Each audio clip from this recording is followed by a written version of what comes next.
এটি এমন একজন নারীর গল্প যিনি তাকে পিয়ন বলে করা তাচ্ছিল্যকে এক ইস্পাত কঠিন আত্মবিশ্বাসের রূপ দিয়েছিলেন।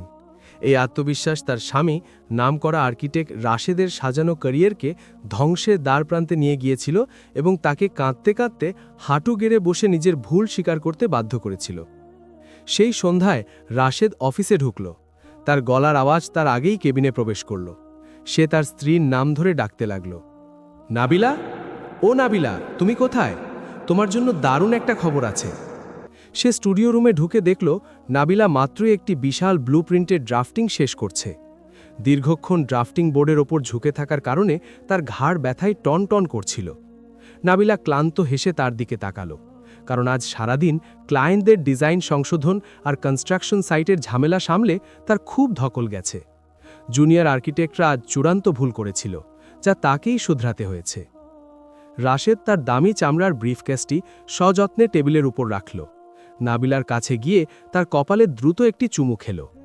তার চোখে এমন এক উন্মাদনা চকচক করছিল যা তার স্ত্রীর মুখের ক্লান্তির সাথে একেবারেই বেমানান।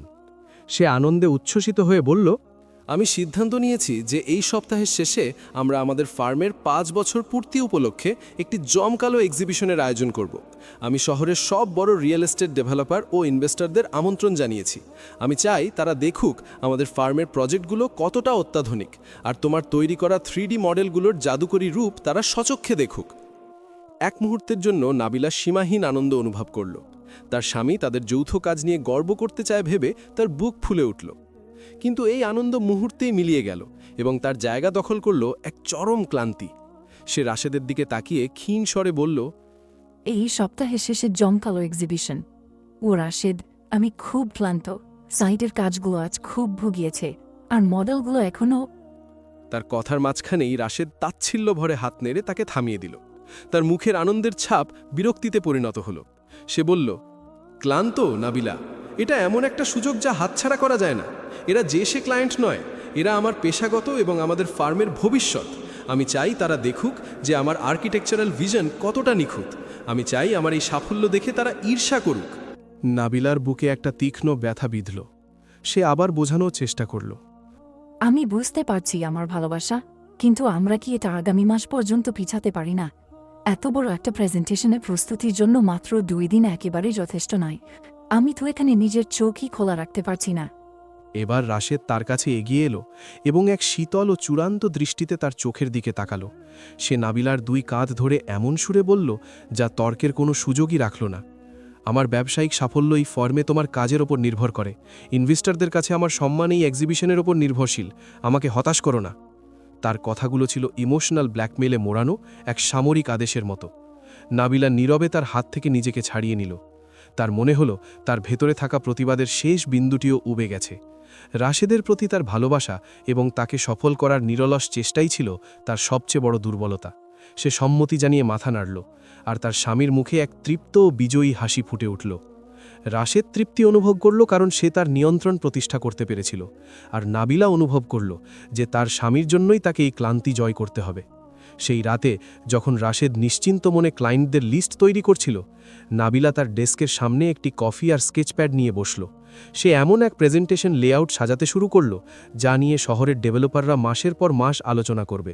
সে নানা রকম ফ্লোর প্ল্যান, এলিভেশন, ল্যান্ডস্কেপ আর লাইটিংয়ের তালিকা লিখল। তার ক্লান্তি মনোযোগে পরিণত হলো, আর উদ্বেগ পরিণত হলো দৃঢ়কায়। সে 2 পাতা ভর্তি লম্বা এক রেন্ডারিংয়ের তালিকা তৈরি করল। 1 ঘন্টা পরিকল্পনার পর সে তার হাতকে একটু বিশ্রাম দেওয়ার জন্য থামল। তার মনিটরের কালো স্ক্রিনে সে নিজের মুখের প্রতিচ্ছবি দেখতে পেল। সে দেখল একজন ফ্যাকাশে মহিলাকে, যার চোখগুলো গর্তে ঢুকে গেছে আর চোখের চারপাশে কালো দাগ। ফার্ম আর ডিজাইনের ঘূর্ণিপাতে সে নিজেকে পুরোপুরি অবহেলা করেছে। সে এক মুহূর্তের জন্য দীর্ঘশ্বাস ফেলল, তারপর দ্রুত সেই ছবি এড়িয়ে গিয়ে নিজেকে ফিসফিস করে বলল, এখন এসব ভাবার সময় নেই। পরের 2 দিন প্রস্তুতির এক প্রবল ঝড়ের মতো কেটে গেল। নাবিলা মাত্র কয়েক ঘন্টা ঘুমালো। বাকি সময়টা তার কাটল AutoCAD drawing, 3D max rendering, model making এবং স্টুডিওটাকে আর্ট গ্যালারির মতো সাজিয়ে তোলার কাজে। সে নিজেকে পুরোপুরি ভুলে গিয়েছিল। তার একমাত্র চিন্তা ছিল স্বামীর এক্সিবিশন সফল করা। এক্সিবিশনের রাতে পুরো স্টুডিও ঝকঝক করছিল এবং নতুন প্রিন্ট করা আর্টওয়ার্কের ঘ্রাণে চারপাশ ম করছিল। ইনভেস্টররা আসতে শুরু করল এবং রাশেদ দরজায় দাঁড়িয়ে চওড়া হাসিতে তাদের স্বাগত জানাচ্ছিল। তার চেহারা গর্ব ও তৃপ্তিতে উপচে পড়ছিল। সে তার কর্পোরেট ক্লায়েন্টদের সাথে হাত মেলাচ্ছিল এবং তাদের রুচিশীল স্ত্রীদের সাথে কুশল বিনিময় করছিল। এদিকে নাবিলা তখনও ব্যাক অফিসে তাড়াহুড়ো করে পরা সাধারণ পোশাকে হাতে গাম আর কাটার নিয়ে মূল আর্কিটেকচারাল মডেলটির শেষ প্রস্তুতি নিচ্ছিল। সে দূর থেকে তাদের হাসির শব্দ শুনতে পাচ্ছিল এবং মনে মনে খুশি হচ্ছিল, কারণ সবকিছু রাশেদের পরিকল্পনা মতোই এগোচ্ছিল। কেটারিং সার্ভিসের মাধ্যমে অতিথিদের পানীয় পরিবেশন করার পর নাবিলা সিদ্ধান্ত নিল যে সবচেয়ে গুরুত্বপূর্ণ 3D মডেলটি সে নিজেই প্রেজেন্টেশন টেবিলে নিয়ে যাবে। এমন একটি কাজ যা সে তার পুরো শৈল্পিক সত্তা দিয়ে তৈরি করেছে। সে ব্যাক অফিস থেকে একটি ভারী কাঁচের বোর্ড হাতে নিয়ে বেরিয়ে এলো। তার মুখে ছিল ক্লান্ত কিন্তু সুখী এক হাসি। মডেলটির নিখুঁত ডিটেলস অতিথিদের চোখে মুখে ঝলঝল করছিল। ঠিক তখনই বোর্ডটি টেবিলে রাখার আগেই শায়লা নামের একজন অহংকারী ডেভেলপারের স্ত্রী উঠে দাঁড়াল। সে নাবিলাকে আপাদমস্তক এক তাচ্ছিল্য ও মূল্যায়নের দৃষ্টিতে দেখল। তারপর সবার শোনার মতো উচ্চ এবং স্পষ্ট কণ্ঠে বলল, মডেলটা তো দারুণ। তুমি কি ফার্মের নতুন পিয়ন? খুব সাবধানে রেখো। কথাগুলো একটা শান্ত পুকুরে ভারী পাথরের মতো পড়ল। পুরো স্টুডিও এক দমবন্ধ করা নীরবতায় ছেয়ে গেল। নাবিলার মনে হল মাটি যেন ফেটে তাকে গিলে খাচ্ছে। সে তার জায়গায় জমে গেল। তার কাঁপতে থাকা হাত থেকে মডেলটি প্রায় পড়েই যাচ্ছিল। সে রাশেদের দিকে তাকাল। তার চোখের মাঝে এমন একজন রক্ষক, একজন বীরকে খুঁজছিল যে তাকে এই অপমানজনক পরিস্থিতি থেকে উদ্ধার করবে। কিন্তু সে দেখল এমন একজন মানুষকে যে নিজের জায়গায় জমে আছে। তার মুখ গাঢ় লাল হয়ে গেছে, নাবিলার জন্য রাগে নয়, বরং নিজের আর নাবিলার জন্য প্রচণ্ড লজ্জায়। পরিস্থিতি আরও খারাপ হওয়ার আগেই কোনায় বসে থাকা একজন দয়ালু সিনিয়র আর্কিটেক্ট পরিস্থিতি সামাল দেওয়ার জন্য শান্ত কিন্তু দৃঢ় কণ্ঠে বলে উঠলেন, না, ইনি হলেন নাবিলা, রাশেদের স্ত্রী এবং এই ফার্মের প্রধান নকশাকার। সেই আর্কিটেক্ট নাবিলার দিকে একটি সমর্থনসূচক হাসি হাসলেন, যা নাবিলাকে মডেলটি টেবিলে রাখার শক্তি জোগাল। নাবিলা কোনো রকমে ধন্যবাদ শব্দটি বিড়বিড় করে বলল, সবার দিকে তাকিয়ে একটি ভাঙা হাসি হাসল। তারপর ঘুরে দ্রুত তার নিরাপদ আশ্রয় ব্যাক অফিসে ফিরে গেল। সে দরজা বন্ধ করে তার গায়ে হেলান দিয়ে দাঁড়াল, আর অপমানের জ্বালাময়ী অশ্রু তার গাল বেয়ে নামতে শুরু করল। কয়েক সেকেন্ড পার হতে না হতেই সে শুনতে পেল তার স্বামী রাশেদ জোরে জোরে কৃত্রিম হাসি হাসছে এবং দ্রুত বিষয় পাল্টে সম্প্রতি সাইন করা একটি মেগা প্রজেক্টের কথা বলছে, যেন সে তার সম্মানিত অতিথিদের স্মৃতি থেকে নাবিলার অস্তিত্ব এবং অপমানের চিহ্ন মুছে ফেলতে চাইছে। তার সেই হাসি নাবিলার কাছে শায়লার সেই অভদ্র প্রশ্নের চেয়েও হাজার গুণে নিষ্ঠুর মনে হল। এক্সিবিশন শেষ হলো, কিন্তু এর ফলাফল সবে শুরু হলো। পরের দিন অফিসটা যেন বরফের খণ্ডে পরিণত হলো। খুব জরুরি প্রয়োজন ছাড়া রাশেদ আর নাবিলার সাথে কোনো কথাই বলতো না। সে শুধু তার ফাইল কোথায় বা প্রিন্ট আউট দিতে বলতো। স্বাভাবিক কথাবার্তা শুরু করার জন্য নাবিলার প্রতিটি চেষ্টাই নীরবতা বা এক শব্দের সংক্ষিপ্ত উত্তরে শেষ হতো। নাবিলা ছিল দিশেহারা এবং আহত। তার মাথায় হাজারো প্রশ্ন ঘুরপাক খাচ্ছিল। সে কি করেছে? ডিজাইন কি খারাপ ছিল? সে কি কোনো ভুল করেছে? কি ঘটছে তা বোঝার এক মরিয়া চেষ্টায় রাশেদ যখন নিজের কেবিনে ল্যাপটপ দেখছিল, নাবিলা তার কাছে গেল এবং সাবধানে জিজ্ঞেস করল, রাশেদ, কাল রাতে ইনভেস্টররা কি প্রেজেন্টেশন উপভোগ করেছে? রাশেদ ল্যাপটপ থেকে চোখ তুলে অত্যন্ত শীতল দৃষ্টিতে তার দিকে তাকাল। তারপর শান্তভাবে বলল, হ্যাঁ, ভালো ছিল। এই বলে সে আবার কাজে মন দিল এবং আলোচনার সব পথ বন্ধ করে দিল। নাবিলা বুঝতে পারল যে রাশেদ তার চারপাশে একটি দেওয়াল তুলে দিয়েছে, এমন এক দেওয়াল যার কারণ তার অজানা। চূড়ান্ত আঘাতটি এলো সেদিন বিকেলে। রাশেদের ফোন বেজে উঠল। ফোন করেছিল শায়লার স্ত্রী। রাশেদ নাবিলার সাথে কথা বলার সময়ের চেয়ে সম্পূর্ণ ভিন্ন এক উচ্ছ্বসিত কণ্ঠে ফোন ধরল। হ্যালো স্যার, কেমন আছেন? সে কিছুক্ষণ শুনল, তারপর কৃত্রিম অক্ষেপের সুরে বলল, আজ সন্ধ্যায় সাইট ভিজিট? ওহ, খুব দুঃখিত। আজ সন্ধ্যায় আমাকে একটি জরুরি মিটিংয়ে শহরের বাইরে যেতে হবে। আমি একেবারেই আসতে পারবো না। ফোন রাখার পর নাবিলা অবাক হয়ে তার দিকে তাকালো, কারণ সে জানত রাশেদের আজ কোনো মিটিং নেই। নাবিলা কিছু জিজ্ঞেস করার আগেই রাশেদ সরাসরি তার দিকে তাকালো এবং এক চূড়ান্ত শীতলতায় বলল, আমরা এখন থেকে আর কোনো ক্লায়েন্ট মিটিংয়ে একসাথে যাব না। আমি একাই যেতে বেশি পছন্দ করি। এখানে এসে নাবিলা সবকিছু বুঝতে পারল। সমস্যা ডিজাইনে বা এক্সিবিশনে ছিল না, সমস্যা ছিল নাবিলা নিজেই। আমন্ত্রণে রাশেদের প্রত্যাখ্যান এবং তার মিথ্যা কথাটি ছিল একটি স্পষ্ট বার্তা। সে জনসমক্ষে নাবিলার সাথে বের হতে লজ্জা পায়। নাবিলা নিজের ডেস্কে ফিরে গেল। তার মনে হল তার হৃদয়টা টুকরো টুকরো হয়ে যাচ্ছে। তার এই দুঃখের মাঝে তার বড় বোনের ফোন এলো। নাবিলার বিষণ্ণ কণ্ঠস্বর শুনে বোন বুঝতে পারল যে কোনো সমস্যা হয়েছে। নাবিলা তাকে সবকিছু খুলে বলার পর বোন তার চিরাচরিত প্রজ্ঞা দিয়ে বলল, ধৈর্য ধরো নাবিলা, ব্যবসায়ীদের মাঝে মাঝে কাজের চাপে মাথা ঠিক থাকে না, তাকে চাপ দিও না, তাকে শান্ত হতে দাও, সে আবার স্বাভাবিক হয়ে যাবে। বোনের কথায় নাবিলা সাময়িক কিছুটা স্বস্তি পেল। সে সিদ্ধান্ত নিল বোনের উপদেশ মেনে চলবে এবং রাশেদকে তার প্রয়োজনীয় সময়টুকু দেবে। কিন্তু রাশেদ নাবিলার এই ধৈর্যকে প্রজ্ঞা হিসেবে দেখল না, বরং সে এটাকে প্রমাণ হিসেবে নিল যে নাবিলা মানসিকভাবে এতটাই ভোতা যে সে সমস্যার গভীরতা বুঝতেই পারছে না। তাই সে সিদ্ধান্ত নিল যে বার্তাটি ঠিকমতো পৌঁছানোর জন্য তাকে আরও সরাসরি, আরও রূঢ় হতে হবে। সেই দীর্ঘ নীরব দিনের শেষে নাবিলা যখন কাজ গোছাচ্ছিল, রাশেদ ঘরে ঢুকল এবং তার সামনে এসে দাঁড়াল। সে তার ড্রয়ার খুলল, একটি চিক বই বের করল এবং নাবিলার দিকে এমন এক অদ্ভুত দৃষ্টিতে তাকালো যা নাবিলা তার জীবনে কখনো দেখেনি। মনে হচ্ছিল সে এমন কিছু বলতে যাচ্ছে যা তার নীরবতাও ভাঙতে পারেনি। রাশেদের সেই অদ্ভুত দৃষ্টি দেখে নাবিলার বুক কেঁপে উঠল। রাশেদ ধীরে ধীরে একটি চেকে বড় অঙ্কের টাকার অ্যামাউন্ট লিখল এবং অহংকারের সাথে সেটি নাবিলার সামনে ড্রাফটিং টেবিলে ছুড়ে দিল। নাবিলার চোখের দিকে তাকানো এড়িয়ে গেল। নাবিলা বুঝতে পারল না কি হচ্ছে। এটা কি কোনো বোনাস বা উপহার? কিন্তু তার পরের কথাগুলো নাবিলার মনের যে কোনো সরল আশাকে ধূলিসাৎ দিল। সে এমন এক রূঢ়তা এবং শীতলতার সাথে বলল যা নাবিলা আগে কখনো দেখেনি। এই চেকটা নাও, গিয়ে কিছু কর্পোরেট পোশাক কেনো আর নিজের একটু মেকওভার করাও। আমি আর ক্লায়েন্টের সামনে অপমানিত হতে চাই না। আমি আর অপমানিত হতে চাই না। এই বাক্যটি নাবিলার গায়ে বজ্রপাতের মতো আঘাত করল। এটি তার ফুসফুস থেকে সব বাতাস শুষে নিল এবং তাকে চরম ধাক্কায় হাঁসফাঁস অবস্থায় ফেলে দিল। সেই মুহূর্তে সব কিছু যন্ত্রণাদায়কভাবে পরিষ্কার হয়ে গেল। তার নীরবতা, তার শীতলতা, সাইট ভিজিট ফিরিয়ে দেওয়া, এগুলোর কোনোটি ক্লান্তি বা কাজের চাপের কারণে ছিল না। সে নাবিলাকে নিয়ে লজ্জিত ছিল, তার প্রেজেন্টেশন নিয়ে লজ্জিত ছিল।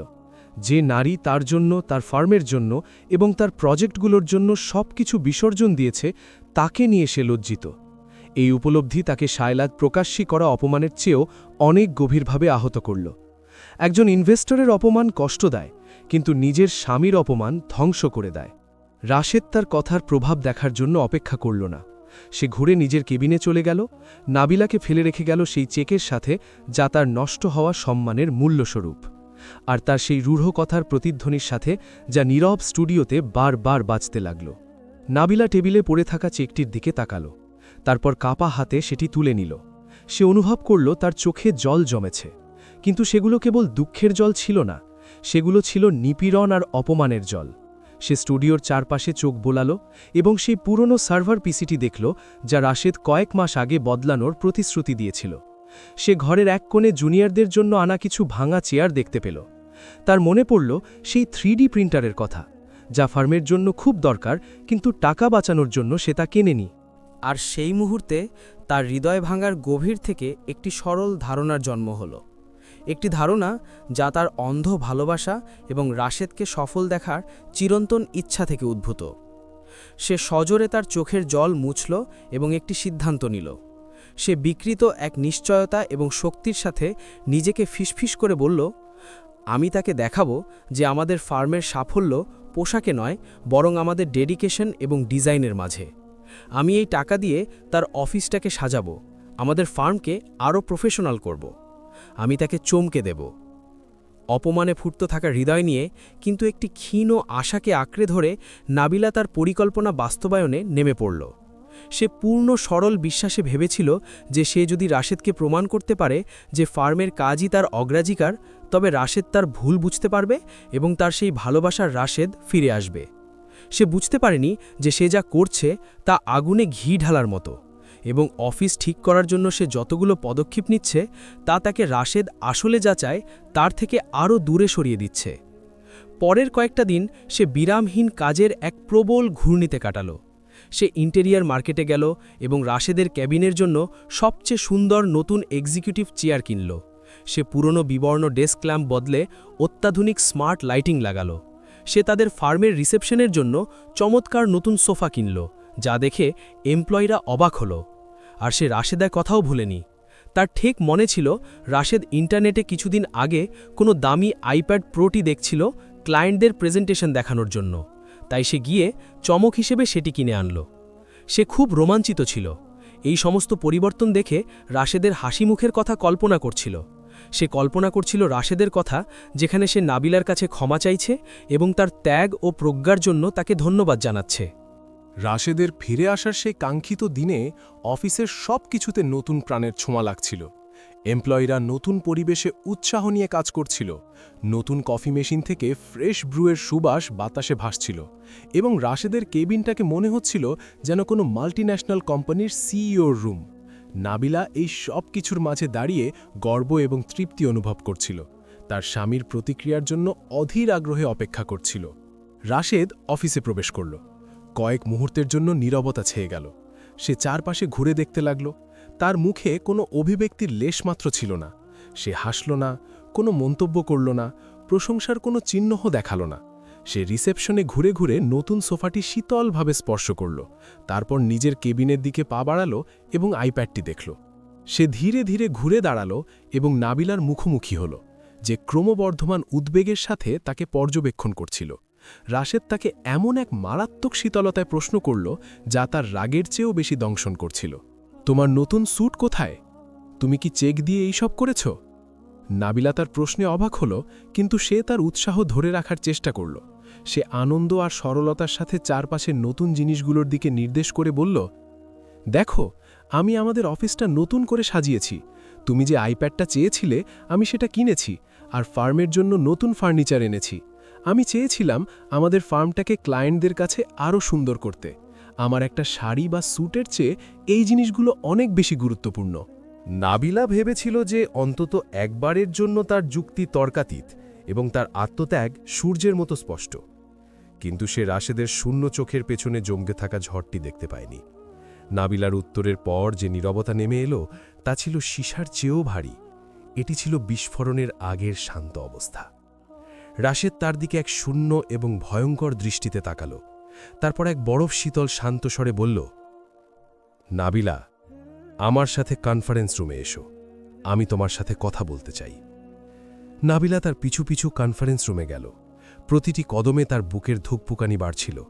রাশেদের এই শান্ত ভাব যে কোনো চিৎকারের চেয়ে বেশি ভয়ঙ্কর ছিল। রাশেদ ভেতরে ঢুকে ব্লাইন্ড টেনে দিয়ে দরজা বন্ধ করে দিল। তারপর নাবিলার মুখোমুখি হবার জন্য ঘুরে দাঁড়াল। আর সেই মুহূর্তে আগ্নেয়গিরির বিস্ফোরণ ঘটল। তার ভেতরে যা ফুটছিল তা বিস্ফোরিত হল। সেই শান্ত প্রফেশনাল উধাও হয়ে গেল এবং এমন এক দানবের আবির্ভাব হল, যা নাবিলা আগে কখনো দেখেনি। তার গলার আওয়াজ নিচু থেকে শুরু হল, কিন্তু তার রাগে কাঁপছিল। তুমি কি বোকা? তুমি কি ইচ্ছে করে এসব করছো? আমি কি তোমাকে অফিস সাজাতে বলেছিলাম? প্রতিটি শব্দের সাথে তার গলার স্বর চড়তে লাগল এবং তার সুর তীক্ষ্ণ চিৎকারে পরিণত হল। আমি তোমাকে টাকা দিয়েছিলাম শুধুমাত্র একটি কাজের জন্য, শুধুমাত্র একটি কাজ, যাতে তুমি আমাকে আর ক্লায়েন্টদের সামনে লজ্জা না দাও, যাতে ইনভেস্টরদের পার্টিতে আমাকে মুখ লুকাতে না হয়। নাবিলা জমে গিয়ে দাঁড়িয়ে রইল। কথা বলার বা নড়াচড়া করার শক্তি হারিয়ে ফেলল। তার কথাগুলো চাবুকের মতো নাবিলার আত্মায় আছড়ে পড়ছিল। রাশেদ তার চিৎকার চালিয়ে যাওয়ার জন্য সবচেয়ে রূঢ়, সবচেয়ে যন্ত্রণাদায়ক শব্দগুলো খুঁজতে লাগল। তারপর সে সেগুলো পেয়ে গেল। সে সম্পূর্ণ ঘৃণার সাথে নাবিলার দিকে তাকালো এবং তার মুখের উপর এমন একটি বাক্য চিৎকার করে বলল, যা চিরকালের জন্য সব কিছু চুরমার করে দিল। তোমার সাথে প্রজেক্ট মিটিংয়ে যেতে আমার লজ্জা হয়। অন্য আর্কিটেক্টদের স্মার্ট বিজনেস পার্টনার আছে, তারা দারুণ প্রেজেন্টার, তারা কর্পোরেট আইকন, আর আমার আছো তুমি। সে একটা গভীর শ্বাস নিল, তারপর চূড়ান্ত আঘাত হানল। তোমাকে দেখতে একটা সস্তা লেবারের মতো লাগে। সাইটের রাজমিস্ত্রিরাও নিজেদের এর চেয়ে বেশি পরিপাটি রাখে। তুমি কি এখন বুঝতে পারছো? সেই মুহূর্তে নাবিলার জন্য সময় থমকে গেল। সে আর রাশেদের চিৎকার শুনতে পাচ্ছিল না। রাগে বিকৃত তার মুখটাও সে আর দেখতে পাচ্ছিল না। সে অনুভব করল তার ভেতরে কিছু একটা ভেঙে গেছে। এটা তার অহংকার ছিল না, আর এটা তার হৃদয়ও ছিল না, যা আগে বহুবার কাজের চাপে ভেঙেছে। যা ভেঙেছিল তা ছিল আরও গভীর কিছু। এটি ছিল সেই অন্ধ ভক্তি, সেই বোকামি যা তাকে রাশেদের ফার্মের বেদিতে নিজেকে উৎসর্গ করতে বাধ্য করেছিল। সেই কথাগুলো দিয়ে রাশেদ সেই নারীটিকে হত্যা করেছিল যে তাকে অন্ধের মতো ভালোবাসত। নাবিলা কাঁদল না, সে চিৎকার করল না, সে নিজেকে আত্মপ্রক্ষা সমর্থন করল না। সে তার অভিব্যক্তিহীন শূন্য চোখ তুলে ধরল এবং রাশেদের দিকে এমন এক অদ্ভুত দৃষ্টিতে তাকালো যা রাশেদকে এক মুহূর্তের জন্য চুপ করিয়ে দিল। তারপর সম্পূর্ণ শান্তভাবে সে ঘুরে দাঁড়ালো, সার্ভার রুমে প্রবেশ করল এবং ধীরে ধীরে দরজা বন্ধ করে দিল। রাশেদকে সেই ঘরে তার ধ্বংসাত্মক কথার প্রতিধ্বনির সাথে একা রেখে গেল, যা তখনও বাতাসে ভাসছিল। বন্ধ দরজার ওপাশে নাবিলা ভেঙে পড়ল। এটি কোনো সশব্দ পতন ছিল না, বরং এটি ছিল এক নীরব এবং দহনকারী কান্না। সে ঠান্ডা মেঝেতে বসে পড়ল এবং চোখের জল পড়তে দিল। এই জল তার স্বামী বা তাদের মৃত যৌথ স্বপ্নের জন্য দুঃখের জল ছিল না, বরং এটি ছিল নিজের জন্য শোক। যে নারীকে সে হারিয়েছে, যে মেধাবী ছাত্রীর বছরগুলো সে নষ্ট করেছে এমন এক পুরুষের পেছনে ছায়ার মতো থেকে, যে পুরুষ তার মাঝে কেবল নিজের সাফল্যের সিঁড়িতেই খুঁজত। বাইরে রাশেদ অনুশোচনার সামান্য দংশন অনুভব করল। সে সীমা অতিক্রম করেছে, এটা সে জানত, কিন্তু সে দ্রুত এই অনুভূতিকে চাপা দিয়ে নিজেকে সান্ত্বনা দিল। তাকে তার আনপ্রফেশনাল খোলস থেকে জাগিয়ে তোলা আমার দায়িত্ব ছিল। আমি এটা তার এবং কোম্পানির ভালোর জন্যই করেছি। আমাদের ব্যবসা এভাবে চলতে পারে না। সে সার্ভার রুমের দরজায় গিয়ে শীতল কণ্ঠে নক করে বলল, নাটক বন্ধ করো, গিয়ে কাজ শুরু করো। কাল সকালে ক্লায়েন্টের প্রেজেন্টেশন আছে। তার কোনো ক্ষমা না চাওয়া এবং নাবিলার গভীর কষ্টকে নাটক বলে তুচ্ছ করাটা নাবিলার অশ্রুসিক্ত মুখে আরেকটি চড় মারার মতো ছিল। সে কোনো উত্তর দিল না। সে ঘণ্টার পর ঘণ্টা অন্ধকারে কাঁদতে লাগল, যতক্ষণ না রাশেদ বিরক্ত হয়ে একাই বাড়ি চলে গেল। নিজেকে এই বলে বোঝালো যে নাবিলা অতিরিক্ত প্রতিক্রিয়া দেখাচ্ছে। কিছুক্ষণ পর নাবিলা সার্ভার রুম থেকে চুপিসারে বেরিয়ে এলো এবং তার নিজের ডেস্কে বসল। সে দেওয়ালে টাঙানো তার ইউনিভার্সিটির গোল্ড মেডেলের সার্টিফিকেটগুলো দেখতে লাগল, যেগুলো সে ভুলেই গিয়েছিল এই ফার্মের ইঁট পাথরের নিচে চাপা পড়ে। সে সেগুলোর ওপর জমে থাকা ধুলো পরম স্নেহে মুছল, এই অনুভব করে যে নিজের মেধার প্রতি তার ভালোবাসাই এখন তার জীবনের একমাত্র সত্য। সে জেগে রইল যতক্ষণ না ভোরের প্রথম আলো স্টুডিওর জানালা দিয়ে উঁকি দিল। দিনের প্রথম আলোর সাথে সাথে তার চোখের জল হঠাৎ থেমে গেল। সে ওয়াশরুমের আয়নার সামনে দাঁড়ালো এবং তার দিকে তাকিয়ে থাকা নারীটিকে দেখল।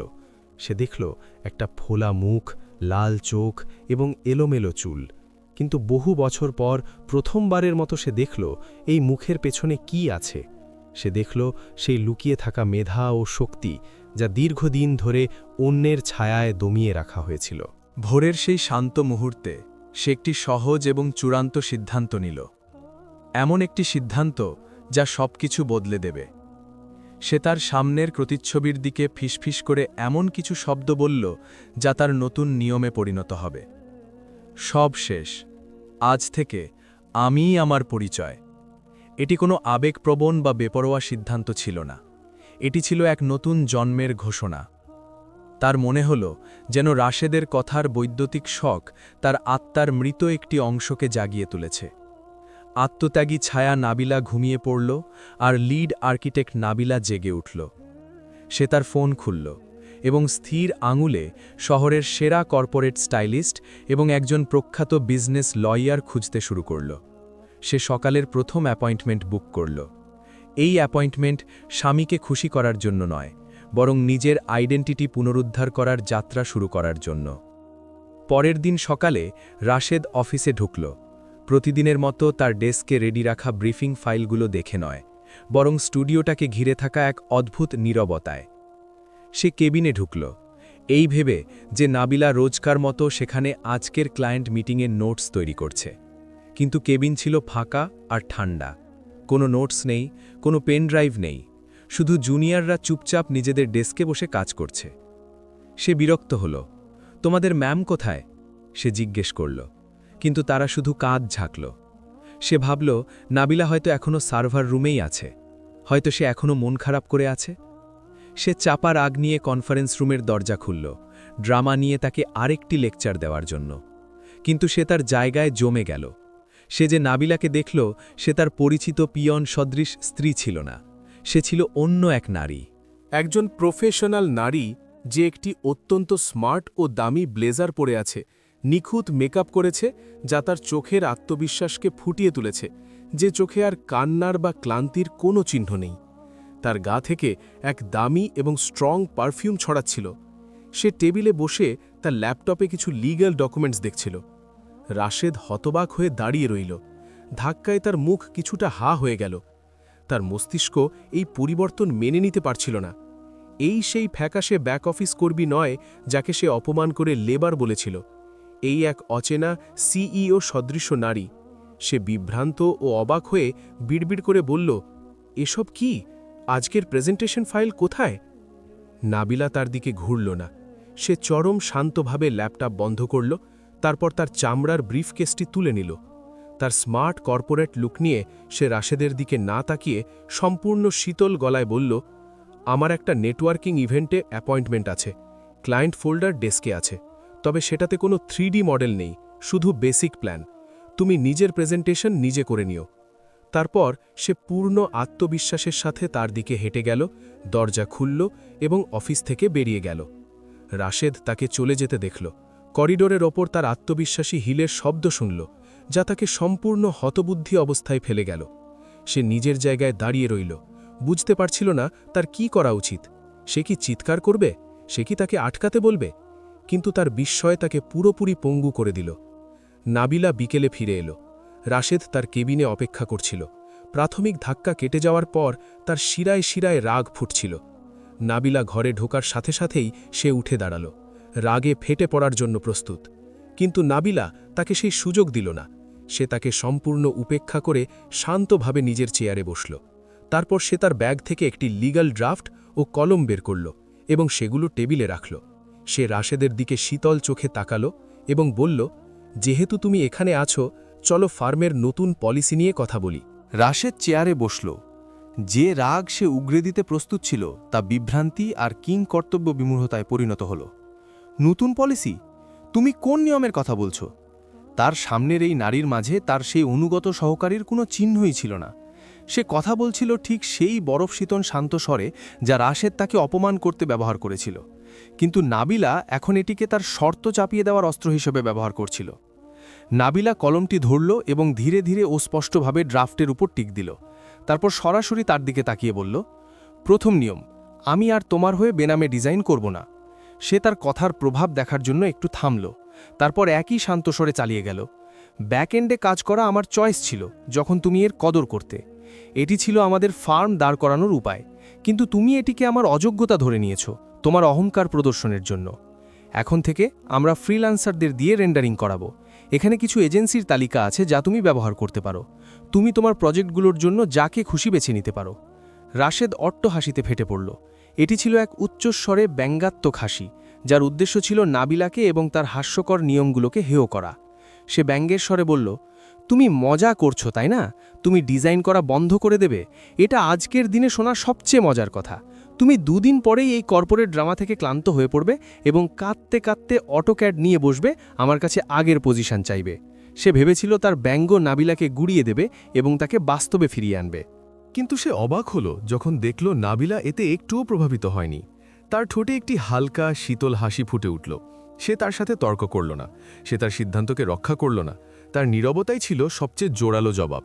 রাশেদের এই তাচ্ছিল্য নাবিলাকে দুর্বল করেনি, বরং এটি তাকে তার ক্যারিয়ার নিয়ে এগিয়ে যাওয়ার আরও বেশি শক্তি এবং দৃঢ়তা দিয়েছিল।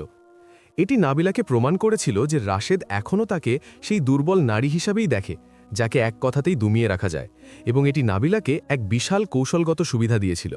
পরের মিটিংয়ের সময় রাশেদ যে কমেডি কল্পনা করেছিল তা এক তিক্ত বাস্তবে পরিণত হল। কনফারেন্স রুম থেকে ক্লায়েন্ট বিরক্ত হয়ে বলল, মিস্টার রাশেদ, আপনার এই মডেলগুলোতে কোনো ডিটেইলিং নেই কেন? রাশেদ নার্ভাস হয়ে নাবিলার দিকে তাকালো, যে শান্তভাবে কাঁচের ওতাসে নিজের ডেস্কে বসে একটি আর্কিটেকচারাল ম্যাগাজিন পড়ছিল, যেন সে কিছুই শুনতে পায়নি। নাবিলা ধীরে ধীরে তার দিকে ঘুরল, টেবিলে রাখা রাশেদের ল্যাপটপের দিকে নির্দেশ করে এক ভয়ঙ্কর শান্ত গলায় বলল, একটা ভালো রেন্ডারিং ফর্ম বেছে নাও, অথবা তুমি নিজেই তাদের জন্য 3D বানিয়ে দাও। রাশেদ হতবাক হয়ে তার দিকে তাকালো, বিশ্বাস করতে পারছিল না যে নাবিলা সত্যি বলছে।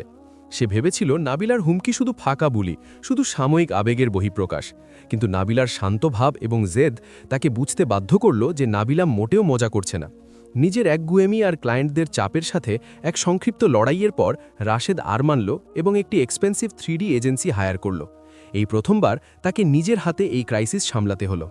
আর যখন সে ডিজাইনের জন্য অপেক্ষা করছিল আর পুরো অফিস ক্লায়েন্টদের প্রেসারে সরগরম ছিল, নাবিলা আবারও সেই লিগ্যাল ড্রাফট আর কলম হাতে নিয়ে তার সামনে বসল। সে একই শীতলতায় বলল, দ্বিতীয় নিয়ম। রাশেদ চাপার আগে ফুঁসছিল, কিন্তু তার অসহায়ত্ব রাগকে ছাপিয়ে গেল। আর দ্বিতীয় নিয়মটা কি শুনি? সে দাঁতে দাঁত চেপে জিজ্ঞেস করল। নাবিলা একটি দীর্ঘশ্বাস নিল এবং পরের আঘাতটি হানল, এমন এক আঘাত যা রাশেদের ইগো এবং একজন সিইও হিসাবে তার পবিত্র মর্যাদার ওপর গিয়ে পড়ল। সে তাকে যত্ন করে প্রিন্ট করা একটি নতুন পার্টনারশিপ ডিড ধরিয়ে দিল, যেখানে ফার্মের সব ইকুইটি এবং প্রজেক্ট ক্রেডিট দুজনের মাঝে সমানভাবে ভাগ করা ছিল। ডিডের সব কিছু অন্তর্ভুক্ত ছিল: ক্লায়েন্ট মিটিংয়ে সমান উপস্থিতি, ডিজাইনের নিচে কোফাউন্ডার হিসাবে নাবিলার স্বাক্ষর এবং লভ্যাংশের 50-50 শেয়ার। সে তার দিকে তাকিয়ে বলল, এটি হলো কোম্পানির নতুন স্ট্রাকচার। আমরা সব কিছু অর্ধেক অর্ধেক ভাগ করে নেব। অথবা যদি একজন বস হিসাবে তোমার ইগো তা করতে না দেয়, তবে আরেকটি উপায় আছে। তুমি মার্কেট থেকে একজন প্রিন্সিপাল আর্কিটেক্ট হায়ার করতে পারো, আর তুমি তোমার নিজের লভ্যাংশ থেকে তার পুরো বিশাল বেতন দেবে। রাশেদ নিজেকে আর ধরে রাখতে পারল না। সে নাবিলার হাত থেকে কাগজটি ছিনিয়ে নিল, রাগে ছোট ছোট টুকরো করে ছিঁড়ে বাতাসে ছুঁড়ে মেরে চিৎকার করে উঠল, তুমি কি পুরোপুরি পাগল হয়ে গেছ? আমি এই ফার্মের ফেস, আমি ইনভেস্টরদের নিয়ে আসি। এসব পেপারওয়ার্কের কোনো ভ্যালু নেই। ডিজাইনার হায়ার করা আমার বা হাতের খেলা, তুমি শুধু একজন এমপ্লয়ি ছিলে। তার এই হিংস্র প্রতিক্রিয়া নাবিলাকে সেভাবে ভয় দেখালো না যেভাবে রাশেদ আশা করেছিল। উল্টো এটি নাবিলাকে নিশ্চিত করল যে সে একটি সংবেদনশীল জায়গায় আঘাত করেছে। সে রাশেদের আসল দুর্বলতা, তার একার পক্ষে ফার্ম চালানো অসম্ভব, খুঁজে পেয়েছে। নাবিলা সম্পূর্ণ শান্ত রইল, নিজের জায়গা থেকে উঠল এবং তার ডিজাইনার ব্যাগটি তুলে নিল। সে রাশেদের দিকে তাকিয়ে পরম শান্তভাবে বলল, যেন সে তার ওপর চিৎকার করা কোনো মানুষের সাথে কথা বলছে না। ঠিক আছে, যেহেতু তুমি দুটি অপশনই বাতিল করেছ, পার্টনারশিপ বা স্যালারি দেওয়া, তাহলে আমি শুধু আমার লিগ্যাল রাইটস অনুযায়ী আমার পুরনো ডিজাইনগুলোর পেটেন্ট নিয়ে নিচ্ছি, যা তুমি ছেড়ে ফেলেছ তার অংশটুকু। আর তোমার ফার্মের নতুন ডিজাইন এখন তোমার দায়িত্ব। তারপর সে ঘুরে দাঁড়ালো এবং রাশেদকে ছেঁড়া কাগজের টুকরো আর বিশৃঙ্খলার মাঝে ফেলে রেখে নিজের কনসালটেন্সি মিটিংয়ে চলে গেল। পরের দিন সকালে যখন রাশেদের সবচেয়ে বড় প্রজেক্টের সাবমিশন ডেট ছিল, রাশেদ তার ল্যাপটপের নোটিফিকেশন অ্যালার্মের শব্দে চমকে উঠল। নিখুঁতভাবে সাজানো পোর্টফোলিওর বা নাবিলার শান্ত ব্রিফিংয়ের শব্দে নয়। সে ড্যাশবোর্ড খুলে দেখল সে চরম বিপদে। সে ফাইলগুলো চেক করতে গিয়ে তার নতুন কর্পোরেট জীবনের বাস্তবতার সাথে ধাক্কা খেল। ফ্রিল্যান্সারদের পাঠানো ডিজাইনগুলো একদম জঘন্য ছিল, কোনো প্রপোর্শন ঠিক নেই আর ডাইমেনশনগুলোতে ভুলে ভরা। সে নাবিলাকে এক্সিকিউটিভ লাউঞ্জে পেল। সে মার্জিত কর্পোরেট স্যুটে শান্তভাবে ব্ল্যাক কফি খাচ্ছে আর আইপ্যাডে নিজের নতুন পোর্টফোলিও দেখছে। সে শুধু নিজের জন্যই কফি এনেছে এবং নিজের কাজ গোছাচ্ছে। সে শীতল চোখে তার দিকে তাকিয়ে বলল, শুভ সকাল। ক্লায়েন্টরা 1 ঘন্টার মধ্যে চলে আসবে। আজ তোমার পালা তাদের এই জঞ্জাল বোঝানোর। রাশেব অনুভব করল তার শিরায় রক্ত ফুটছে। সে সময়ের সাথে এক পরাজিত যুদ্ধে অবতীর্ণ হল। সে ডিজাইনগুলো ঠিক করার চেষ্টা করল, যা অসম্ভব ছিল। সে প্রেজেন্টেশন স্লাইড বানানোর চেষ্টা করল, কিন্তু সফটওয়্যার ক্র্যাশ করল। এই চরম বিশৃঙ্খলার মাঝে সে ঘড়ির দিকে তাকালো এবং বুঝতে পারল যে বোর্ডরুমে তার চূড়ান্ত অপমান হতে চলেছে। শেষমেশ সে অসম্পূর্ণ ফাইল নিয়েই ক্লায়েন্টদের সামনে দাঁড়ালো।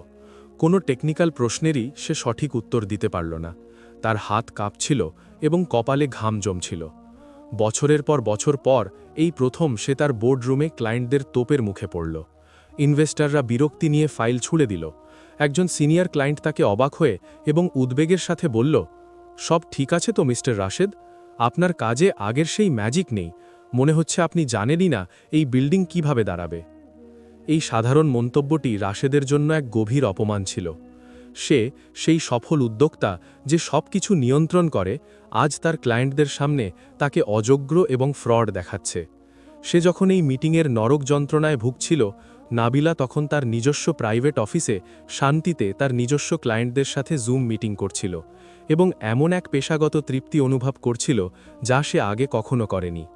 সন্ধ্যায় রাশেদ যখন মিটিং থেকে বেরোল, সে দেখল নাবিলা শান্ত ও রিল্যাক্সড হয়ে নিজের ল্যাপটপ গোছাচ্ছে।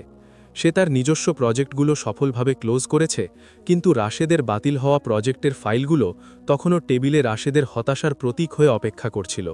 সে সেই ফাইলগুলোর দিকে তাকালো, তারপর নাবিলার দিকে তাকালো এবং বুঝতে পারল যে এটি কেবল সকালের যুদ্ধ ছিল না, বরং ফার্ম বাঁচানোর যুদ্ধ সে হারতে চলেছে। এভাবেই দিন এবং সপ্তাহ পেরিয়ে গেল। রাশেদের জীবন এক কর্পোরেট দুঃস্বপ্নে পরিণত হল। সে তার ক্লায়েন্ট সামলানোর কাজ থেকে ফিরে এসে আরও কঠিন টেকনিক্যাল ডিজাইনের মুখোমুখি হতো। তাকে প্রতিদিন নতুন নতুন দামি ফ্রিল্যান্সার হায়ার করতে হতো এবং প্রজেক্ট ডিলে হওয়া নিয়ে ইনভেস্টরদের সাথে প্রতিনিয়ত তর্কে জড়াতে হতো। সে প্রতিদিন রাতে এমন এক মানসিক চাপ নিয়ে ঘুমাতে যেত যা সে জীবনে কখনো অনুভব করেনি। এর বিপরীতে নাবিলা যেন প্রস্ফুটিত হচ্ছিল। সে প্রতিদিন নতুন কর্পোরেট ইভেন্টে যেত, ইন্ডাস্ট্রির লিডারদের সাথে দেখা করত এবং তার সময় কাটাতো নিজের নামে প্রজেক্ট সাইন করে, আর দূর থেকে তার স্বামীর অহংকারের পতন দেখত। কিন্তু কাজের চাপ রাশেদের সমস্যার কেবল শুরু মাত্র ছিল। খুব শিগগিরই নতুন এবং আরও বিপজ্জনক এক সংকট দেখা দিতে শুরু করল। এমন এক সংকট যার হিসাব রাশেদ একেবারেই রাখেনি: আর্থিক রক্তক্ষরণ। রাশেদ, যে কিনা নাবিলার বিনা বেতনের হাড়ভাঙা খাটুনির ওপর ভিত্তি করে ফার্মের লাভ একাই ভোগ করত, সে কখনো অনুধাবনই করেনি যে ইনহাউস ডিজাইন করে নাবিলা কতটা বিশাল অঙ্কের টাকা বাঁচাত। এখন তাকে প্রতিটি ড্রয়িংয়ের জন্য বাইরের এজেন্সিকে লাখ লাখ টাকা দিতে হচ্ছে। সাথে তার স্ত্রীর নতুন প্রোফাইল মেনটেনের খরচগুলো তো আছেই, লিগাল ফি, তার নিজস্ব অফিসের ভাড়া এবং নিয়মিত পিআর ইভেন্টের টিকিট। আঘাতটি এলো কোম্পানির অ্যাকাউন্টেন্টের কাছ থেকে আসা একটি ইমেইলের মাধ্যমে: প্রিয় স্যার, আমরা আপনাকে জানাতে চাই যে ফার্মের চলতি মূলধন তার তলানিতে পৌঁছে গেছে। রাশেদ বিশ্বাস করতে না পেরে তার ল্যাপটপে ব্যালেন্স শিটটি খুলল। সে খরচের এক অন্তহীন তালিকা দেখতে পেল: 3D রেন্ডারিং চার্জ, কনসালটেন্সি ফি, ডিলে পেনাল্টি, এরপরই বাতিল হওয়া প্রজেক্টের রিফান্ড লিস্ট। মাত্র কয়েক সপ্তাহে কোম্পানির রিজার্ভ ফান্ড উড়ে যেতে দেখে তার মাথা ঘুরতে লাগল। সেদিন রাতে সে চুপ থাকতে পারল না। সে নাবিলার মুখোমুখি হল। ল্যাপটপের স্ক্রিন ব্যালেন্স শিট দিয়ে ভরা। সে রাগে ফেটে পড়ে বলল, তুমি কি পাগল হয়ে গেছ? এই দেখো, তুমি আমাদের ফার্মকে দেউলিয়া করে দিয়েছ। তুমি কাজ ছেড়ে দেওয়ায় আমাকে এসব ফালতু এজেন্সি পালতে হচ্ছে। নাবিলা এই ঝামেলার জন্য প্রস্তুত ছিল। সে শান্তভাবে উঠে দাঁড়ালো, একটি পুরনো ড্রয়ার খুলল এবং একটি ফাইল বের করল, যেখানে গত 5 বছরে নাবিলার করে দেওয়া ফ্রি কাজের মার্কেট ভ্যালুর হিসাব খুব নিখুঁতভাবে লেখা ছিল। সে পুরনো কাগজগুলো রাশেদের নতুন লস দেখানো ল্যাপটপের পাশে রাখল এবং শীতল যুক্তি দিয়ে বলল, নিজের ইনহাউস পার্টনার আর বাইরের ভাড়া করা এজেন্সির মধ্যে এটাই পার্থক্য, আর এটাই হলো বছরের পর বছর আমার মেধা বিনামূল্যে ব্যবহার করার আসল মূল্য। তুমি কি এটাই চাওনি? তুমি কি আমাকে কর্পোরেট স্ট্যান্ডার্ড মেনটেন করতে বলনি? কর্পোরেট প্রফেশনালিজমের একটা মূল্য আছে রাশেদ। রাশেদ হতভম্ব হয়ে গেল। নাবিলা তার নিজের যুক্তিই তার বিরুদ্ধে ব্যবহার করেছে এবং তথ্য ও সংখ্যা দিয়ে তাকে কোণঠাসা করে ফেলেছে। বলার বা করার মতো আর কিছুই বাকি ছিল না। রাশেদ তাকে নিজের মেকওভার করতে বলেছিল, আর এখন সে তাই করছে। রাশেদ পার্টনারশিপ দিতে অস্বীকার করেছিল, আর এখন তাকে এই প্রত্যাখ্যানের মূল্য নগদে চোকাতে হচ্ছে। সে চেয়ারে বসে 2 হাতে মাথা চেপে ধরল। জীবনে প্রথমবারের মতো সে সত্যিকারের কর্পোরেট আতঙ্ক অনুভব করল। সে নিজেরই তৈরি করা এক ফাঁদে আটকা পড়েছিল, এমন এক ফাঁদ যা ক্লায়েন্টের প্রেশার আর আর্থিক দেউলিয়াত্বের মাঝে দুলছে। সে বুঝতে পারল যে সে তার কোম্পানির সবকিছুর ওপর নিয়ন্ত্রণ হারাচ্ছে। কাজের চাপ আর আর্থিক আতঙ্কের দ্বৈত চাপ রাশেদের নিয়ন্ত্রণ আর পরিচয়ের শেষ দুর্গেও প্রবেশ করতে শুরু করল: তার আত্মবিশ্বাস।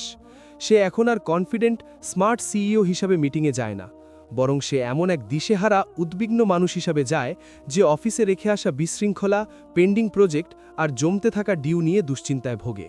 তার প্রেজেন্টেশন স্কিল, যা একসময় জাদুর মতো ছিল, তা এখন হয়ে গেছে কুয়াশাচ্ছন্ন এবং বিক্ষিপ্ত। এদিকে নাবিলা নিজের সাম্রাজ্য গড়ছিল। সেটা নিজের নামে লাইসেন্স বের করল এবং সোলো এক্সিবিশনের কাজ শুরু করল। এটি তার একটি পুরনো স্বপ্ন, যা রাশেদের ফার্মকে দাঁড় করাতে গিয়ে সে ছেড়ে দিয়েছিল। সে যে নতুন প্রজেক্ট নিচ্ছিল, তার প্রতিটি কাজ তার মাঝে নতুন উৎসাহ জাগাচ্ছিল এবং তার মনে হচ্ছিল সে নিজের হারিয়ে যাওয়া আইডেন্টিটি ফিরে পাচ্ছে। অফিসে চরম বিপর্যয়ের দিনটি এলো। রাশেদ এক বিদেশি ডেলিগেটের সাথে একটি মেগা মলের ডিজাইন নিয়ে কথা বলছিল। ডেলিগেট তার রিকোয়ারমেন্টস বোঝাচ্ছিল, কিন্তু রাশেদের মন ছিল সম্পূর্ণ অন্য জায়গায়। সে ভাবছিল কে কালকের পেমেন্ট ক্লিয়ার করবে, কিভাবে সে লোন ম্যানেজ করবে এবং কিভাবে সেই জঘন্য ডিজাইনগুলো পাশ করাবে।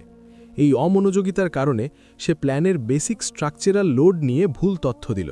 ডেলিগেটটি অবাক হয়ে রাশেদের বিভ্রান্ত মুখের দিকে তাকালো এবং বিরক্তির সাথে বলল, মিস্টার রাশেদ, কিন্তু আমি তো মাত্রই আপনাকে বললাম যে এই ফ্লোরে হেভি মেশিনারি থাকবে। আপনি যে কলাম স্পেসিং বলছেন তা তো পুরো স্ট্রাকচার ধসিয়ে দেবে। রাশেদ অনুভব করল তার শিরায় রক্ত জমে বরফ হয়ে গেছে।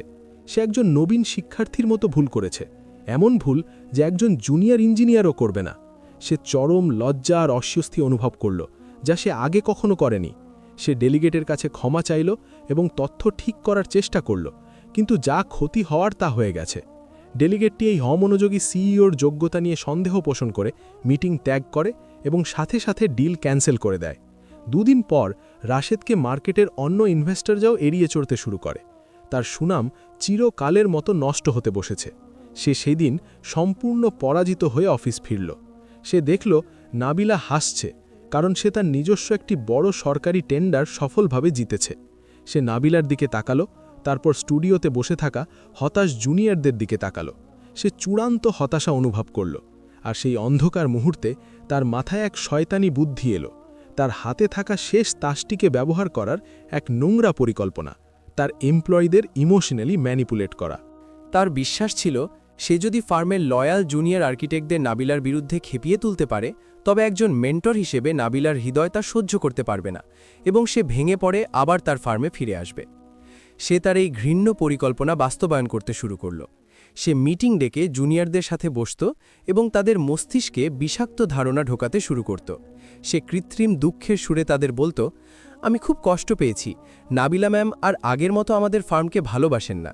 তোমরা কি দেখতে পাচ্ছ না, উনি এখন উনার পার্সোনাল পিআর আর নতুন অফিস নিয়ে বেশি ব্যস্ত।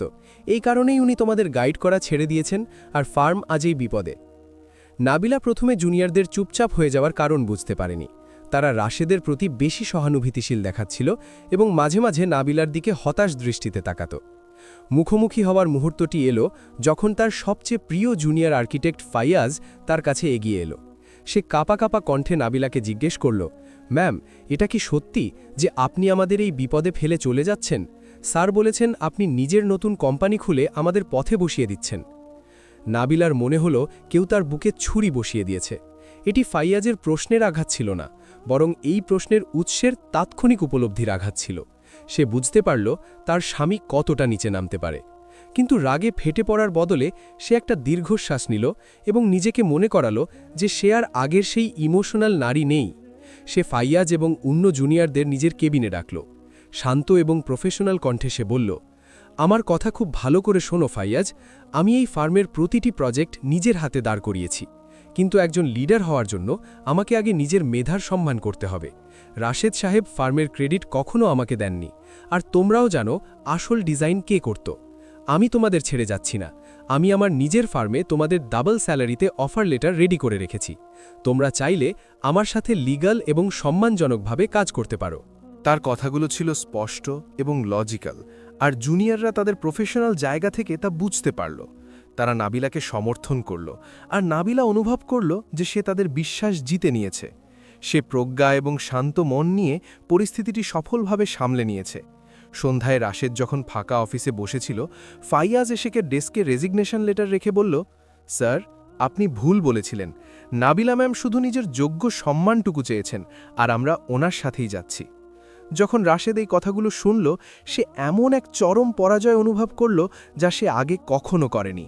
তার জাদু তার নিজের দিকেই বুমের্যাং হয়ে ফিরে এসেছে। তার পরিকল্পনা শুধু ব্যর্থই হয়নি, বরং এখন সে তার নিজের টিমের চোখেই একজন প্রতারক হিসেবে প্রমাণিত হল। এই চরম ব্যর্থতা তাকে মানসিক বিপর্যয়ের দ্বারপ্রান্তে ঠেলে দিল এবং পরাজয়ের সামনে তাকে একাকী ঠেলে দিল। টিমকে অস্ত্র হিসেবে ব্যবহার করতে চূড়ান্তভাবে ব্যর্থ হওয়ার পর রাশেদ মানসিকভাবে ভেঙে পড়ল। সে তার সমস্ত কৌশল এবং পরিকল্পনা নিঃশেষ করে ফেলেছিল এবং নাবিলার উপর চাপ সৃষ্টি করার আর কোনো উপায় তার হাতে ছিল না। চরম হতাশা আর দিশেহারা অবস্থায় সে নাবিলার সেই মূল শর্তগুলোর একটি মেনে নেওয়ার সিদ্ধান্ত নিল, যা সে আগে অহংকারের সাথে প্রত্যাখ্যান করেছিল। সে ফোন হাতে নিয়ে একটি টপ টায়ার ডিজাইন এজেন্সিকে কল করল। তার মনে মনে বিশ্বাস ছিল যে সে যদি প্রচুর টাকায় একটি রেডিমেড ডিজাইন টিম নিয়ে আসে, তবে ফার্মে আবার শৃঙ্খলা ফিরে আসবে এবং নাবিলার বিদ্রোহের মূল কারণটি দূর হয়ে যাবে। সে ভেবেছিল এই সমাধানটি কিনে সে কিছুটা নিয়ন্ত্রণ ফিরে পাবে এবং নাবিলাকে তার দাবিগুলো ত্যাগ করে ব্যাক অফিসে ফিরতে বাধ্য করবে। 2 দিন পর এজেন্সির হেড আর্কিটেক্ট এলো। সে স্টুডিওর মাঝখানে তার দামি ল্যাপটপ নিয়ে দাঁড়ালো আর রাশেদ নাবিলার দিকে এমন এক বিজয়ী দৃষ্টিতে তাকালো যেন সে কোনো মহৎ কিছু জয় করে ফেলেছে।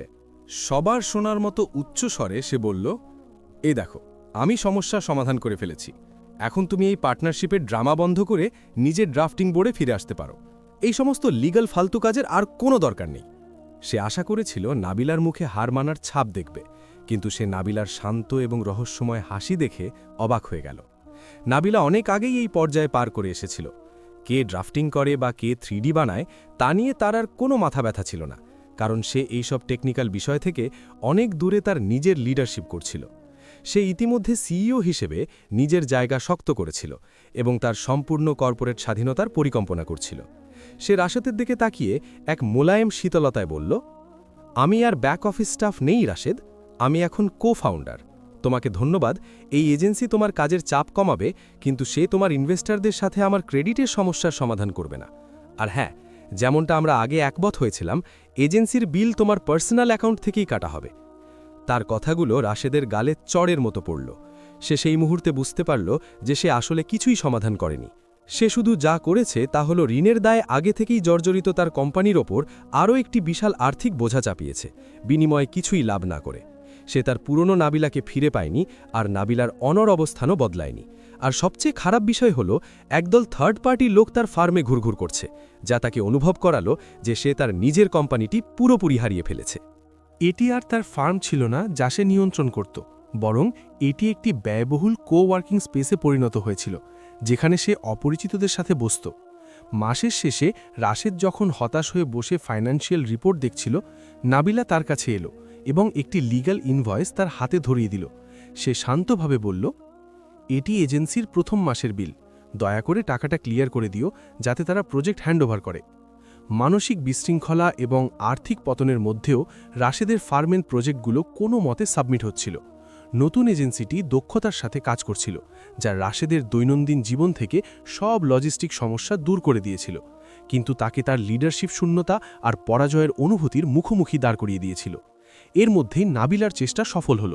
সে বছরের সেরা আর্কিটেকচারাল অ্যাওয়ার্ডের জন্য মনোনীত হল। বহু বছরের মধ্যে এই প্রথম সে নিজের নামে স্বীকৃতি পাচ্ছিল, যা তাকে নতুন স্তরের আত্মবিশ্বাস এবং মর্যাদা এনে দিল। আর্কিটেক্টস অ্যাসোসিয়েশন থেকে এক মেগা গ্যালা ডিনারের আমন্ত্রণ এলো। আগে এই ধরনের অনুষ্ঠানে যাওয়ার জন্য রাশেদ জোর করত, আর নাবিলা পেছনে থাকত। এবার ভূমিকা উল্টে গেল। নাবিলাই যাওয়ার জন্য জোর করল, হাসি মুখে বলল, আমাদের ইন্ডাস্ট্রিকে দেখাতে হবে যে আমরা ভালো আছি। আমি এই ইভেন্টের জন্য একটি স্পেশাল স্পিচ রেডি করেছি। রাশেদ পার্টিতে গেল এমন এক অনুভূতি নিয়ে যেন সে শুধু একজন গেস্ট মাত্র। সে পা টেনে টেনে ভেতরে ঢুকল, আর নাবিলা প্রবেশ করল তার রাজত্ব পরিদর্শন করতে আসা এক রানীর আত্মবিশ্বাসের সাথে। সে একটি মার্জিত ব্ল্যাক প্যান্ট স্যুট পরেছিল, যা তার তীক্ষ্ণ ব্যক্তিত্বকে ফুটিয়ে তুলেছিল। তার চুলগুলো ছিল সযত্নে সাজানো, আর তার আত্মবিশ্বাসী হাসি যে কোনো মেডেলের চেয়ে বেশি উজ্জ্বল ছিল। যেমনটা সে আশা করেছিল, সব ইনভেস্টর ও মিডিয়ার চোখ তার দিকে আটকে গেল। ডেভেলপাররা, যারা একসময় তাকে পিয়ন ভেবেছিল, তারা এখন তাকে ঘিয়ে ধরল। তারা তাকে তার এই দারুণ ডিজাইনের রহস্য, তার নতুন ফার্ম এবং তার ভিশন নিয়ে জিজ্ঞেস করতে লাগল। এমনকি শায়লা, সেই অহংকারী মহিলা যে তাকে অপমান করেছিল, সেও কাছে এসে স্পষ্ট চাটুকারিতার সাথে বলল, নাবিলা, আপনার কাজ তো আউটস্ট্যান্ডিং। শুনলাম আপনি নাকি এখন ইন্ডাস্ট্রি টপ লিডার হয়ে গেছেন। নাবিলা মনোযোগের কেন্দ্রে পরিণত হল। সে হয়ে উঠল ইভেন্টের মধ্যমণি, যার সাথে সবাই কাজ করতে চাইছে। এর বিপরীতে রাশেদ একপাশে দাঁড়িয়ে রইল। সে দেখল তার স্ত্রী উজ্জ্বলভাবে জ্বলজ্বল করছে, আর তার মনে হল সে নিজে অদৃশ্য হয়ে গেছে, যেন সে নাবিলার কেবল একটি আনুষাঙ্গিক জিনিস। নাবিলা স্টেজে অ্যাওয়ার্ড নিতে যাওয়ার পর শায়লা রাশেদের কাছে এলো এবং একটি ব্যঙ্গাত্মক হাসি এবং স্পষ্ট খোঁচার সাথে বলল, আপনার স্ত্রী তো এখন রিয়েল আইকন মিস্টার রাশেদ। মনে হচ্ছে আপনি এখন শুধু ওনার ম্যানেজারের কাজ খুব ভালোভাবেই সামলাচ্ছেন। রাশেদ অনুভব করল অপমানে তার মুখ পুড়ে যাচ্ছে। এটি ছিল সেই একই ব্যঙ্গ, হীনমন্যতার সেই একই অনুভূতি যা সে ভয় পেত, কিন্তু এখন এটি সরাসরি তার দিকেই ছোড়া হয়েছে। কর্পোরেট পৃথিবী যেন উল্টে গেছে। তার এক ইনভেস্টর তার তার বিরক্তি লক্ষ্য করে তাকে একপাশে ডেকে নিয়ে সততার সাথে বলল, রাশেদ, আমি জানি না তোমাদের বোর্ডের ভেতর কি হয়েছে, কিন্তু তোমার স্ত্রীকে অবিশ্বাস্য রকম জিনিয়াস দেখাচ্ছে। তুমি একজন চমৎকার ব্রেনকে অর্জন করেছিলে। বোকামি করে নিজের ইগোর জন্যে তাকে হারিও না। বাড়ি ফেরার পথে গাড়িতে নীরবতা বিরাজ করছিল, এমন এক নীরবতা যা যে কোনো কথার চেয়ে বেশি ভারী। রাশেদ স্টিয়ারিং হুইল ধরে রেখেছিল, রাগ এবং লজ্জার মিশ্রণে তার হাত কাঁপছিল। সে আর চোখে নাবিলার দিকে তাকালো, যে শান্তভাবে তার পাশে বসে ফোন দেখছিল এবং নতুন ডিলের মেসেজ পড়ে হাসছিল। সেই মুহূর্তে সে এক ভয়ঙ্কর সত্য উপলব্ধি করল। সেই অচেনা শক্তিশালী সিইও নারীকে চায় না, সে কোনো পাওয়ারফুল কো-ফাউন্ডার চায় না, সে তার সেই অনুগত ড্রাফটসম্যানকে চায়, যার কেরিয়ার তাকে ঘিরেই আবর্তিত হতো। আর এই মরিয়া উপলব্ধি তাকে তার শেষ এবং চূড়ান্ত চেষ্টার দিকে ঠেলে দিল। রাশেদ সেই রাতে ঘুমাতে পারল না। সে ভূতের মতো অন্ধকার অফিসে ঘণ্টার পর ঘণ্টা পায়চারি করল। যে প্রফেশনাল নীরবতা সে একসময় নাবিলার উপর চাপিয়ে দিয়েছিল, তা এখন তার নিজের কারাগারে পরিণত হয়েছে। সে দামি ইন্টিরিয়ার আর সাজানো কেবিনের দিকে তাকালো এবং নিজেরই হারানো কোম্পানিতে নিজেকে একজন বহিরাগত বলে মনে করল। সে সব কিছু হারিয়েছে, তার ফার্মের ওপর নিয়ন্ত্রণ, ক্লায়েন্টদের ওপর নিয়ন্ত্রণ, পেশাগত সম্মান এবং এখন ইন্ডাস্ট্রিতে তার কেন্দ্রীয় ভূমিকা ও মর্যাদাও। লুকানোর মতো তার আর কোনো কর্পোরেট মুখোশ অবশিষ্ট ছিল না। তার হাতে কেবল একটিই পথ বাকি ছিল, সম্পূর্ণভাবে ভেঙে পড়া। সকালে সে কাচের দরজার কাছে নাবিলার জন্য অপেক্ষা করল। নাবিলা তার নতুন অভ্যাস মতো সম্পূর্ণ পরিপাটি হয়ে নিজের মিটিংয়ে যাওয়ার জন্য প্রস্তুত হচ্ছিল। যখন সে বের হতে গেল, রাশেদ তার পথ আটকে দাঁড়াল। নাবিলা শান্তভাবে তার দিকে তাকালো এবং তার চোখে এমন কিছু দেখল যা সে আগে কখনো দেখেনি, এক সম্পূর্ণ এবং চূড়ান্ত পরাজয়। যে মানুষটি নিজেকে রিয়েল এস্টেট জগতের অধিপতি মনে করত, সে আর সহ্য করতে না পেরে নাবিলার সামনে হাঁটু গেড়ে বসে পড়ল। তার তৈরি করা সব ইগোর দেওয়াল ভেঙে চুরমার হয়ে গেল এবং সে কাঁদতে শুরু করল, কোনো নীরব অনুশোচনার কান্নায় নয়, বরং পথ হারানো কোনো ব্যর্থ ব্যবসায়ীর মতো ডুকরে কেঁদে উঠল। সে নাবিলার ব্রিফকেসটি আঁকড়ে ধরে কান্নায় ভেঙে পড়া গলায় মিনতি করল, দয়া করো নাবিলা, তুমি আগের মতো আমাদের ফার্মে ফিরে এসো। আমাকে ক্ষমা করো, আমি ভুল করেছি, আমি বোকা আর অহংকারী ছিলাম। সে নাবিলার দিকে মাথা তুলল। তার যে মুখ সবসময় কর্পোরেট অহংকারে শক্ত হয়ে থাকত, তা এখন নরম এবং কান্না ও হতাশায় বিকৃত হয়ে গেছে। সে বলল, আমি তোমার ডিজাইন মিস করি, আমি তোমার ডেডিকেশন মিস করি, আমি এই সব কিছুর আগের আমাদের সেই সাকসেসফুল দিনগুলো মিস করি। আমি এই প্রেশার নিয়ে বাঁচতে পারবো না, আমি পারবো না। তারপর বিকৃত আত্মদোষারোপের এক মুহূর্তে সেই সত্যটি বেরিয়ে এলো, যা সে এখনও তার অন্তরে বিশ্বাস করত। তুমি ফার্মের সব কিছু ধ্বংস করে দিয়েছ। এমনকি ক্ষমা চাওয়া এবং ভেঙে পড়ার সময়ও সে নাবিলাকেই দোষারোপ করছিল। নাবিলা তার সামনে ভেঙে পড়ল না এবং তার কান্নায় দুর্বলও হল না। সে রাশেদের এই রূপ যথেষ্ট দেখেছে। সে জানত যে এগুলো এমন এক সিইওর কান্না যে তার কোম্পানি হারিয়েছে। নিজের ভুল বুঝতে পারা কোনো সঙ্গীর কান্না নয়। কিন্তু নাবিলা নিষ্ঠুর ছিল না। সে তার দিকে হিসেবি করুণার দৃষ্টিতে তাকালো, ঠিক যেমন কেউ একটি ব্যর্থ প্রজেক্টের ক্র্যাশ ল্যান্ডিংয়ের দিকে তাকায়। সে শান্ত এবং দৃঢ় কণ্ঠে বলল, ওঠো রাশেদ। রাশেদ যখন ইতস্তত করছিল, নাবিলা আরও জোরালো গলায় পুনরাবৃত্তি করল, আমি তোমাকে উঠতে বলেছি। সে কাঁপতে কাঁপতে উঠে দাঁড়ালো। নাবিলা তাকে সোফায় নিয়ে বসালো। তারপর সে কুলার থেকে এক গ্লাস পানি এনে তার হাতে দিল। তার শান্তভাব এবং পরিস্থিতির উপর লিডারশিপ রাশেদকে এই নাটক এবং কান্না আর বাড়াতে দিল না। সে তার ঝুলির সব কর্পোরেট কৌশল, মিনতি করা আর ভেঙে পড়া বের করেছিল, কিন্তু এতে নাবিলার দৃঢ় অবস্থানে কোনো পরিবর্তন আসেনি। বরং এটি অবশেষে নাবিলাকে সেই সুযোগটি করে দিল যার জন্য সে তার চূড়ান্ত শর্তগুলো পেশ করার অপেক্ষা করছিল। রাশেদ কিছুটা শান্ত হওয়ার পর এবং এক চুমুক পানি খাওয়ার পর নাবিলা স্থির চোখে তার দিকে তাকিয়ে বলল, আমি আগের মতো সেই ব্যাক অফিসে ফিরে যাব না। তুমি যে পিয়নের কথা বলছো, সে সেই এক্সিবিশনের রাতেই মরে গেছে যেদিন তুমি আমাকে লেবার বলে ডেকেছিলে। কিন্তু তুমি যদি সত্যি ফার্মটাকে বাঁচাতে চাও এবং আমার সাথে নতুন কিছু গড়তে চাও, তবে এই হলো আমার শর্ত। রাশেদ তার দিকে ইনভেস্টমেন্ট হারানো এক স্টার্টআপ ফাউন্ডারের চোখে তাকালো। নিজের তৈরি করা এই দুঃস্বপ্ন শেষ করার জন্য যে কোনো কিছু মেনে নিতে সে প্রস্তুত ছিল। এটিই ছিল সেই মুহূর্ত যার জন্য নাবিলা অপেক্ষা করছিল। প্রতিশোধের জন্য নয়, বরং সব কিছুর একবার এবং চিরতরে প্রফেশনাল সমাধান করার জন্য। সে শান্ত দৃঢ় হাসি মুখে বলল, এমন এক হাসি যা রাশেদ স্বপ্নেও ভাবেনি। প্রথমত, আমি কোম্পানির কিছু ধ্বংস করিনি রাশেদ। তুমি তোমার ইগো দিয়ে যে মেধাকে ধ্বংস করেছিলে, আমি সেই মেধার ধ্বংসস্তূপ থেকে নিজেকে ব্র্যান্ড হিসাবে গড়ে তুলেছি। দ্বিতীয়ত এবং সবচেয়ে গুরুত্বপূর্ণ বিষয় হল, আমি তোমাকে ধন্যবাদ জানাতে চাই। রাশেদ শ্বাস নেওয়া বন্ধ করে দিল। আমাকে ধন্যবাদ জানাতে চাও? সে বিভ্রান্ত হয়ে ফিসফিস করে বলল। নাবিলা মাথা নেড়ে চালিয়ে গেল। তার প্রতিটি শব্দ রাশেদের চূর্ণ বিচূর্ণ অহংকারের উপর চূড়ান্ত আঘাত হানল। হ্যাঁ, তোমাকে ধন্যবাদ।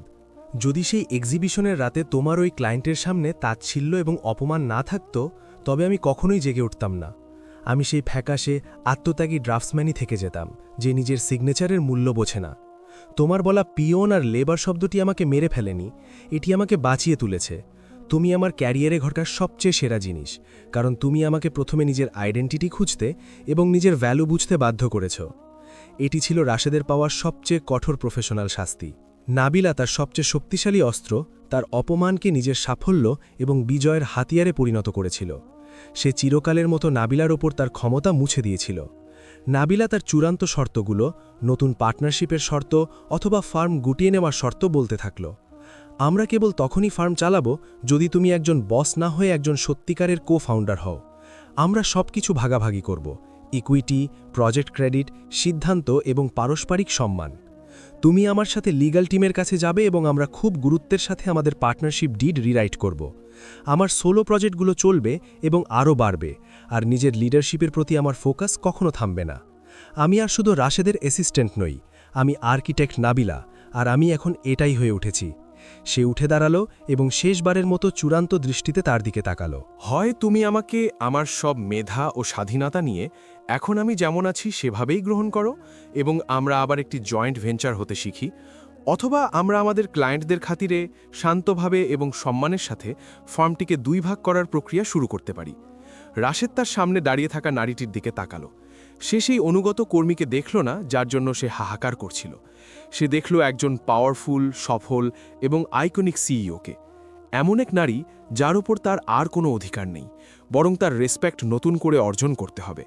সে তার মাঝে এমন একজন বিজনেস পার্টনারকে দেখল যাকে সে নিজে চাইত বলে সে জানত না, এবং এমন একজন চমৎকার লিডারকে দেখল যাকে সে চিরতরে প্রায় হারিয়েই ফেলেছিল। আর সেই মুহূর্তে গভীর অনুশোচনা, প্রশংসা আর ভয়ের মিশ্রণে ভরা চোখ নিয়ে সে এমন একটি মাত্র শব্দ ফিসফিস করে বলল, যা সব কিছু বদলে দিল এবং তার জীবনের সবচেয়ে কঠিন কর্পোরেট যাত্রা শুরু করল: রাজি।